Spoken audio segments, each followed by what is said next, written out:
కాంగ్రెస్ కు 10 బీజేపీకి 5 ఓట్ల పరంగా రెండో స్థానంలో ఉన్న బీఆర్ఎస్ కు దక్కేది ఒక్క సీటే. తెలంగాణ ఫలితాలపై ABP news C voter opinion poll. ఏపీలో టీడీపీ కూటమి ప్రభంజనం, 25 లోక్సభ స్థానాల్లో 20 కూటమికే, 5 సీట్లకే పరిమితం కానున్న వైసీపీ. కాంగ్రెస్ కు 10 ఎట్లయితుంది? ముఖ్యమంత్రి రేవంత్ రెడ్డి గారు బాధ్యత తీసుకుంటూ 14 సీట్లు పక్కా కాంగ్రెస్ పార్టీకి. లోక్సభ ఎన్నికల్లో తెలంగాణలోని మొత్తం 17 సీట్లలో అధికార పక్షం కాంగ్రెస్ 42% ఓట్లతో 10 సీట్లను కైవసం చేసుకుంటుందని ఏబీపీ న్యూస్ సీ ఓటర్ తాజా ఒపీనియన్ పోల్ వెల్లడించింది. మంగళవారం ఈ సర్వే ఫలితాలు వెల్లడయ్యాయి. వీటి ప్రకారం ఓట్ల పరంగా 27% వాటాతో కాంగ్రెస్ తర్వాత రెండో స్థానంలో ఉండే బీఆర్ఎస్ కేవలం ఒక్క సీటుకే పరిమితం అవుతుంది. 26% ఓట్లను సాధించే బీజేపీ ఏకంగా 5 సీట్లను గెలుచుకుంటుందని, మజ్లిస్ తనకున్న ఒక స్థానాన్ని నిలుపుకుంటుందని ఈ సర్వే అంచనా వేసింది. వాస్తవానికి బీజేపీ ఎన్ని సీట్లు గెలిచే అవకాశం ఉంది?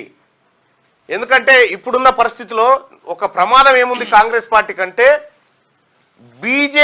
BRS vote bank BJP convert అవుతుందా ఏందనేది ఒక ప్రమాదం ఉంది. ఒకవేళ అదే గనక జరిగితే అతిపెద్ద ప్రమాదం ఏర్పడుతుంది కాంగ్రెస్ పార్టీకి. భారతీయ జనతా పార్టీ మెజార్టీ సీట్లు గెలుచుకునేటువంటి అవకాశం ఉంటుంది. ఇప్పుడు ఒక మాట మనం చూసుకుంటే, ఇప్పుడు ఒకవేళ ఇది జరిగితే కనుక బీఆర్ఎస్ పార్టీ గడ్డం కాలినా సరే కానీ పాలన దుడ్డమేయొద్దు అన్నట్టుగా, ఇప్పుడు కేసీఆర్ కాంగ్రెస్ తో పంచాయతీ కానీ బీజేపీతో ఏం పంచాయతీ? బీజేపీ వాళ్ళు గుంజుకున్నది ఏం లేదు కదా. అందుకోసం ఇక్కడ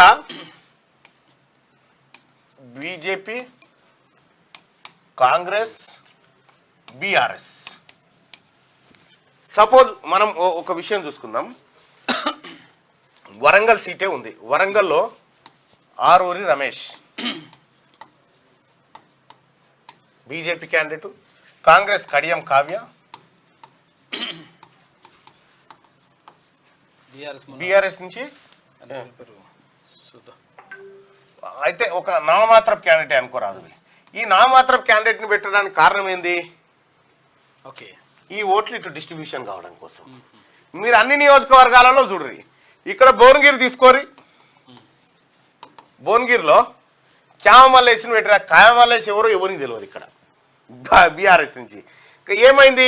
బలమైన అభ్యర్థిగా బూర నరసయ్య గౌడ్ ఉండడంతో ఈ ఓట్లు ఇక్కడ ట్రాన్స్ఫర్ కావడానికి ఇట్లా టీఆర్ఎస్ పార్టీ అభ్యర్థులను చాకచక్యంగా పెట్టి ఓట్లు బీజేపీకి ట్రాన్స్ఫర్ కావడానికి ఒక పెద్ద వ్యూహం పడినట్టుగా కనిపిస్తూ ఉంది. ఇంకా ఇదే కాదు, చాలా చోట్ల ఇదే పరిస్థితి ఉంటుంది. మీరు చూడండి, చాలా చోట్ల ఇదే పరిస్థితి ఉంది. మొత్తానికి బీజేపీ సీట్లను పెంచే కార్యక్రమం బీఆర్ఎస్ కేసీఆర్ తీసుకున్నట్టుగా కనిపిస్తూ ఉంది. ఒకవేళ ఇది కనుక ట్రాన్స్ఫర్ అయితే కాంగ్రెస్ పార్టీ కొద్దిగా కష్టం ఉండేటువంటి అవకాశం ఉంటుంది.